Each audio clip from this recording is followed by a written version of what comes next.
Hey guys, Gareth here from Intent Architect, and in this video, I'm going to show you guys the new version 5 of Intent Architect. We are super excited about this release, the upgrades that it brings, the new capabilities that it brings, the new features that I'm going to show you guys as part of today's video. There's also a lot of attention to detail and polish that we brought in as part of this. Really, there you guys will see it as we go through the video, but there's a lot of it that you guys will also just discover when you guys get into actually using this version of the platform. Very, very keen to get your feedback. Please let us know what you guys think. But without further ado, let's jump right in. Let me show you guys what's new in this release. So I'm going to start off by opening up my solution. This is the sample solution that I've created for this demo for you guys today. This sample is something that I actually got AI to build for me. So it's very simple. It's very straightforward. It's just a simple ordering system. You can see it's got invoicing and payments and products and all the kind of usual stuff that we would expect over here. And where I want to start is I want to start by showing you guys some of the new capabilities and essentially the massive overhaul that we've done in our AI systems. We've upgraded them immensely. So instead of explaining all of it, let me just show you guys how all of this works. So let's start off by asking our LLM here to do some work for us. Let's say we want to extend the domain, my domain, with the, let's just say with shipment and Weibull tracking capabilities, etc. Enter. Okay. So just giving it a little task here to do so we can see how this all fits together. Now, the first thing that you guys will notice is that just from a UI perspective and from a visual perspective, we've done a lot of work in making the tool calls super clear, making everything 100% transparent. You can see we've got a lot of additional tools that we've brought in, like, for example, asking questions. These are things that are standard in most harnesses. Of course, if there's anything that's not clear, please ask the user. So we can just go and fill in some of these details. Yes, just an order-owned shipment. That's perfectly fine. And what you guys can see here is that it's also creating a lot of transparency into what information the LLM is reading. And we can click on any of these pills. This is taking us to the order. This will take us to the package over there at the top. So we can click around through these different pills, and we can actually understand exactly what the LLM is reading. And one thing I can mention here is that we can steer this conversation at each step of the way. So we don't need to stop the conversation and add some additional information. If we start seeing it going in a funny direction, or we start seeing it reading information in an interesting place, we can just go and tell it, hey, rather just keep this in mind, or please go read that. And it'll respect that very, very quickly. We've made sure that the steering kicks in as quickly as it possibly can, right? You guys will also notice, by the way, it started off, it created a little bit of an error over there. It fixed itself. So we've put also a lot of effort into the tooling to make sure that it is able to just self-correct and fix up issues as and when it creates them. This is also very, very useful. If you guys are running into any kind of an issue in the designers, you can ask it, hey, please go fix this, please go correct it. It can do a lot of that work for you guys too. It's gone and laid this out for us. It's got a little bit of an overlap over here, but I think we get the idea here. We've got our shipment and our tracking event over there. I'm not going to get into the model. We're not really too concerned about that, but maybe this is really where we would go and analyze what did the LLM actually decide to do here? Does it make sense? And we can go and adjust our designs very, very quickly from this perspective without having to rummage through all of the code, right? We can just see exactly what it wants to do before it does it. So that's the first thing there. We're not going to focus in on the design. The next thing I want to show you guys is that we've also gone and upgraded the way that the AI can be configured. So we've made it super easy to configure up your different providers. We do support all the major ones. So, if you guys want to run your own hosted Olama, you guys could do that. You can plug it in and you can essentially leverage your own hardware and things like that. The other thing that you guys can see that we've got here is we've got an MCP server. Now, this is very, very key because as part of this release, we were emphatic that we wanted the MCP to be available with this release, just simply because a lot of teams are experimenting and using things like Claude Code. They're using their Copilot subscriptions and so on and so forth. And we wanted to make sure that teams are able to drive Intent Architect from those external harnesses just as easily as if they were driving it directly inside of Intent Architect. So the MCP covers that use case beautifully for us. Very keen if you guys do decide to use it. Very keen to get you guys feedback. So far, the feedback we've got is very, very positive. And then finally, we can also plug in MCP servers. And this is, by the way, very specifically for the coding agents, which I'll show you guys in a minute. So this agent over here, or this assistant over here, is our modeling assistant. And we've got a distinction between the modeling assistant and the coding assistant, which I'll show you guys both. They both have their different responsibilities, and I'm pretty sure it's clear just based on their name what their responsibilities are. But I'll be showing you guys the coding agents in a minute. But what I wanted to point out here is that the MCP servers, we can plug them in here. If you've got a context 7, something custom that you guys are doing, you could just plug it in over here. No problem. All right. Then the other things just to point out is, of course, we have now got, this wasn't available in the previous version, is we've got persisted conversations. So you can just pick up conversations where you left off. We do have the ability to add attachments. You can go and you can, for example, drag in order lines or whatever you want to do over here. You could drag things in files. You could drag them in from your folder system. You can paste in images. You can pretty much drop anything you want off in here, and the LLMs will consume it. So if you want to drop off an image of a diagram of an ERD or something like that, and say, "Hey, please go model this out," it should be able to do that. Then the other thing I could also point out here is that just on the agents themselves, the type of agents are actually configurable. So these are the built-in ones. We've got an agent, we've got an ask mode, a plan mode. By the way, we did a huge overhaul of the plan system. I'm not going to show it to you guys as part of today's demo, but please go test it out. We brought it into alignment with best practices. It works really, really well. It's definitely better than what we had previously. So please let us know, give it a go, and let us know if you guys, if it's working for you guys or if anything's not working for you guys. Very keen to get you guys feedback on that. But we can go and we can customize our agents. This is something that one of the teams we worked with specifically requested. We thought it was a fantastic idea. The idea that we can really go and define the agents, very similar to how we can do in, for example, Copilot with with VS Code. We can go create our agents, configure up what tools they have access to, exactly what the system prompt is, what their purpose is. And that's something that we've made available in Intent Architect 2. And then lastly, we do have these are slash commands. So you do have the slash commands. You can just, type plan and it'll switch you over to plan mode and so on and so forth. But if you add skills, I'll show you guys, we should have some skills plugged into our coding agent. Skills can show up here. You can have very specifically skills around your modeling, and you can have instruction systems and all of those kinds of things that you guys have come to expect from typical harnesses. So instruction files with skills and so on and so forth. All of that is available and supported in Intent Architect, and it'll also plug into whatever you guys already have too, which I'll show you guys in a minute. Okay, so that's just a quick, brief introduction to what's new in the AI systems, just in terms of the interaction and the UI capabilities and a lot of the tooling that backs this. Next, what I want to show you guys is one of the other major improvements and capabilities that we've added to Intent Architect, and that is a huge overhaul of the software factory execution. So let's just get the software factory up and running. What you guys will see here is, first and foremost, that the whole structure of the software factory is shifted around. We've gone and optimized the real estate everywhere we can to maximize the amount of space that we have for our diff views, for AI systems, which I'm going to show you guys in a minute. And let me just go and minimize myself over here so we get a little bit more real estate. And what we can see here is, first and foremost, that we've got this new UI. We've got all these different tabs over here. We've got these controls at the top. I'm going to take you guys to all of them. But what we've also got here, very importantly, is we've got a set of AI tasks, right, that have been created for us. Now, these AI tasks are coming in right now. These are coming in deterministically from the modules, but you can also get AI to create them itself. So AI can go, like you, for example, a modeling agent, you can ask it, "Hey, please go run the software factory and create me AI tasks to do the following things." It'll go do that. You can even create a separate agent over here, and you can ask it, "Please go and read the changes that have come in and go and create me a whole set of tasks that need to be done to implement the code," right? And these tasks that have been created, like, for example, this get buyer statistics, you can see what the prompt is over here. If we click on the attachment, you can see why this task was created, right? Because we actually don't have a get buyer statistics implementation. So this task has been created simply because right now there's nothing that's actually implementing this for us. And so this is work that either we would, as developers, would have to do ourselves or hand over to an AI system. But the new flow in Intent Architect is really the idea that we can just come here and say, well, these are all the different AI tasks. Let's just get around to kicking them all off, right? And so you can see we can fire them all off, and this is now going to start this process. We can see exactly what it's reading.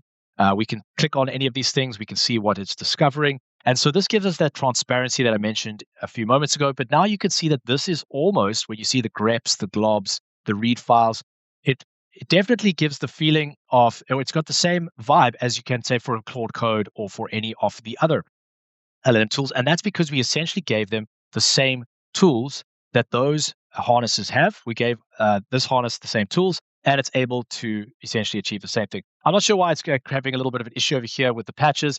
The LLMs do make mistakes. I'm running GPT 5.2. This is just something that it's probably struggling with for whatever reason. It's making mistakes. And so the tool is pushing it back and saying, no, you can't do this. That's something you'll also see in all the other harnesses too. The tools do make mistakes. They are LLMs. And when they do make mistakes, sometimes the tool just needs to throw it back and say, this is unacceptable. You need to fix it. By the way, you can see here that this has actually gone and implemented our get order statistics. It's basically using some repository methods and things like that. Those probably already existed in the system, but we can see all the different changes that have come in over here. You can see which ones have completed. This one here is probably asking us some questions. Okay, so we can go fill those in. But if we're interested to see what these changes were, we could just click on this little icon over here. It says there's one change, and it's going to bring that change up for us. And so we can see this is the unit test that it essentially wrote for us. Here is our statistics functionality that we just saw a minute ago. And we can go through all of these and we can see exactly which ones we have, in fact, gone through, right? And so this is the first thing that is very new in version 5. One of the big features that we've brought in is essentially bringing the AI capabilities into the heart of Intent to Architect and the code generation systems.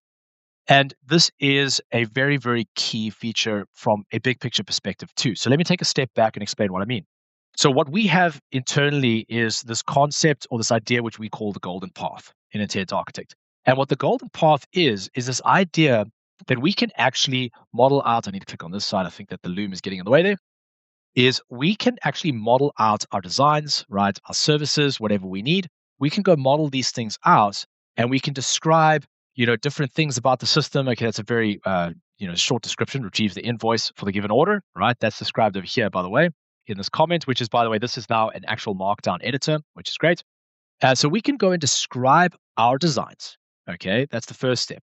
We can, with enough detail, that we can then run the software factory execution. I'm just going to bring up the shortcut. The software factory execution can run, and then what we'll end up with is a set of AI tasks that need to be executed in order to fill in the information or to fill in the code that the deterministic systems weren't able to cover. So the deterministic systems excel in the architecture, in the infrastructure, in those very clear bounded rule aspects of our system, right? And the AI is fully capable of filling in all of the rest. And so between the two, we actually end up with the outcome. And this is what the golden path is. We design, we run the software factory, we run all our AI tasks, and out the other side comes working software.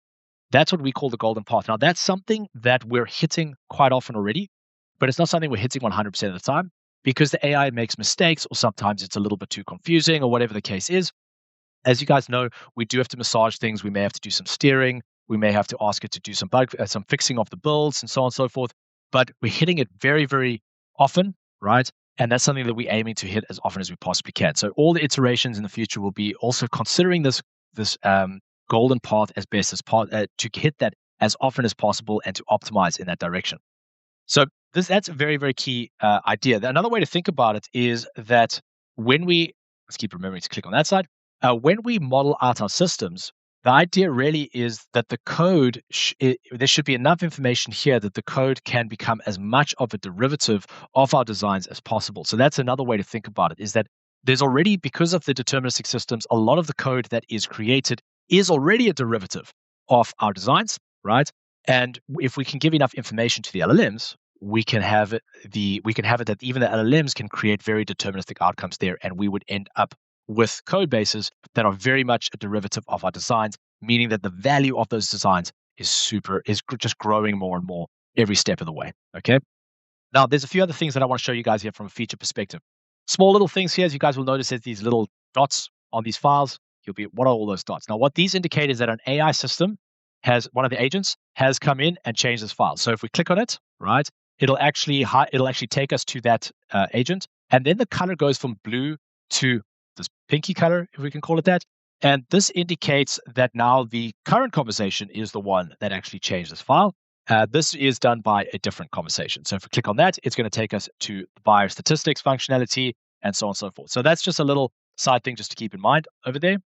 The other thing that you guys will also see here is that we can apply individual files, right? We can undo that apply.